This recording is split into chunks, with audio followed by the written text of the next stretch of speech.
ایک ایسا نبی جس نے شیروں کے ساتھ زندگی گزاری تھی اور جب انہیں آگ میں ڈالا گیا تو آگ نے انہیں معمولی سا نقصان نہیں پہنچایا۔ ناظرین، اس ویڈیو میں ایک ایسا واقعہ بتائیں گے جس کو سن کر ہر انسان تعجب کرتا ہے۔ آپ سے التماس ہے کہ ویڈیو کو آخر تک ضرور دیکھیں اور اسلامی چینل کو سبسکرائب ضرور کیجیے۔ حضرت دانیہ علیہ السلام کی زندگی اس واقعہ پر بہت اثر رکھتی ہے۔ حضرت دانیہ علیہ السلام خدا کے بھیجے ہوئے نبی تھے۔ آپ بیت المقدس کے شہر میں پیدا ہوئے۔ جب حضرت دانیہ علیہ السلام پیدا ہوئے تب ان کے والدین کی زندگی زیادہ مدت تک نہ رہی، کیونکہ اس زمانے میں ملک میں عجیب حالات پیش آئے۔ ایک روایت میں آتا ہے کہ مصر کے بادشاہ نے یہود کے بادشاہ کے ساتھ جنگ کا اعلان کیا تھا۔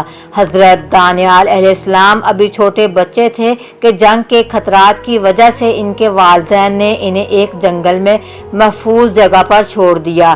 حضرت دانیہ علیہ السلام جنگل میں تنہا رہ جاتے ہیں اور ان کے آس پاس شیروں کا ایک بہت بڑا بسیرا بھی ہوتا ہے۔ پھر ایک عجیب منظر پیش آتا ہے۔ شیر بہت جلد ہی حضرت دانیہ علیہ السلام کی موجودگی کا احساس کرتے ہیں اور ان کے اطراف جمع ہو جاتے ہیں، لیکن عجیب اتفاق پیش آتا ہے۔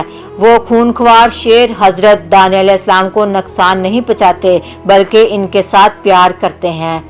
حضرت دانیہ علیہ السلام ان شیروں کے ساتھ جنگل میں کتنا عرصہ تک رہے اس کا کسی کو مکمل علم نہیں۔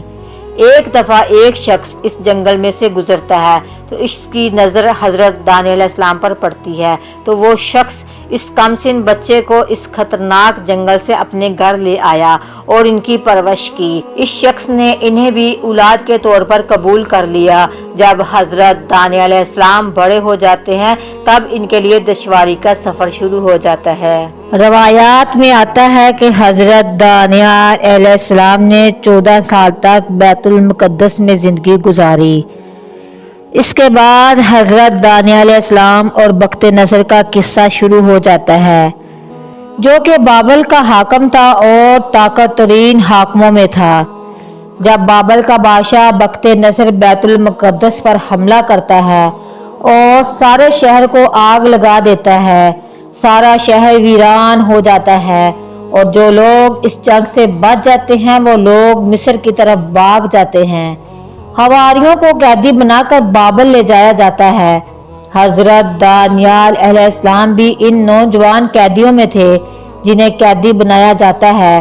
بابل کے لوگ ان قیدیوں کو تکلیفیں دینا شروع کر دیتے ہیں۔ وقت یوں ہی گزرتا گیا، ایک عجیب واقعہ پیش آتا ہے۔ بابل کے لوگوں نے بخت نصر سے شکایت کی کہ جب سے یہ نوجوان لوگ آئے ہیں ہماری بیویاں ہماری طرف توجہ نہیں کرتی، ان کا سارا دھیان ان نوجوانوں کی طرف ہے، لہٰذا آپ انہیں چھوڑ دیں یا پھر قتل کر دیں۔ بخت نصر ان کی باتیں سن کر کہتا ہے، جو کچھ کرنا ہے کر لو، اس بات کا مجھ سے کوئی تعلق نہیں ہے۔ اس کے بعد ان سارے قیدیوں کو ایک میدان میں لایا جاتا ہے اور ان سارے نوجوانوں میں سے 4 لوگوں کو رکھ لیا گیا اور باقیوں کو قتل کر دیا جاتا ہے۔ ان 4 لوگوں میں سے ایک حضرت دانیہ علیہ السلام بھی تھے۔ ان کے بعد بخت نصر نوجوانوں کو اپنے محل میں لے گیا اور ان کی اچھی پرورش اور دیکھ بھال کی ذمہ داری خادموں کے سپرد کر دی اور وزیروں کو حکم دیا کہ انہیں ضروری ٹریننگ دو تاکہ آنے والے وقت میں یہ لوگ محل میں کام آئیں، اور انہیں حکم دیا کہ ان 4 نوجوانوں کو میرے ہی کھانے سے کھلاؤ اور انہیں میری ہی مخصوص شراب پینے کے لیے دینا۔ وزیر ان 4 لوگوں کے کام کی ذمہ داری لے لیتا ہے۔ حضرت دانیہ علیہ السلام اور ان کے ساتھی حضرت موسیٰ علیہ السلام کی شریعت کی پیروی کرتے ہیں اور ان چیزوں سے پرہیز کرتے ہیں جو ان کے مذہب میں جائز نہیں ہے۔